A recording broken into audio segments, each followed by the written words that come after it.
Wake up, Asheville! I'm Matt Peiken, and this is your newscast for Friday, October 10th. An Asheville watchdog investigation finds that Congressman Chuck Edwards earned nearly $20,000 in interest from loans he made to his own campaign, an uncommon but legal practice under federal election law. Edwards charged his campaign 4% interest on a $250,000 loan dating back to his first congressional run in 2022, later repaid in 24 after his re-election. Reports also show campaign-funded stays at luxury resorts in Florida, Texas, and New York. Edwards, who represents North Carolina's 11th district, hasn't responded to questions about the expenditures. You can read Tom Fiedler's story in the Asheville Watchdog.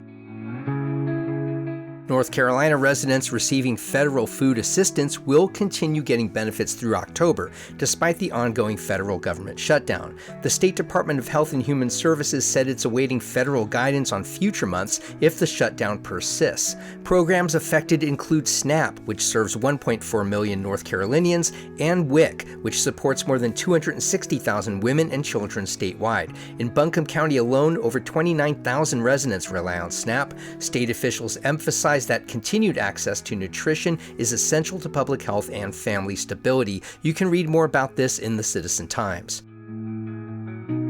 The city of Asheville will decommission its FEMA-installed temporary water pre-treatment systems by year's end as federal funding winds down in November. The systems, installed after Hurricane Helene knocked out the city's water supply for 53 days, helped filter sediment-heavy water at the North Fork and William DeBrule plants. Officials say normal water service will continue, and design work is underway for a permanent $100 million pre-treatment system expected within 5 years.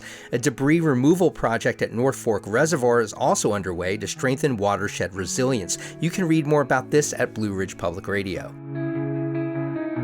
The town of Biltmore Forest has adopted a new ordinance making it illegal to feed or attract wild animals after police responded to reports of residents, quote, actively feeding bears.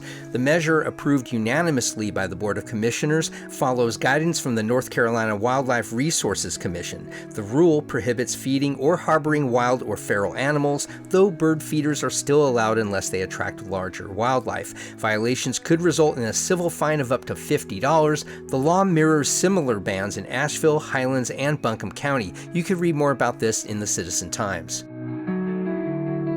And Weaverville residents can now read in-depth Q&As with all 6 candidates for town council in Mountain Express's 2025 voter guide. The contenders are Phil Barnett, Fred Borth, Mark Endries, David King, Eleanor Mrazkowski, and Jennifer Young. Common themes across their responses include managing growth while preserving the town's small community character, improving infrastructure and stormwater systems, and addressing traffic and pedestrian safety.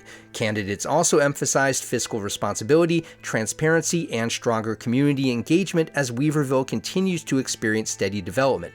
Go to Mountain Express for the full story. Before I let you go, you could be a huge help to Wake Up Asheville by giving us a rating on Apple Podcasts, Spotify, or wherever you get your podcasts. If you're feeling generous with 5 stars, please leave a short comment along with your rating. It would really help our show stand out. Thanks for tuning in. I'm Matt Peiken, and I'll see you right back here every weekday morning for all the top Asheville headlines and news briefs.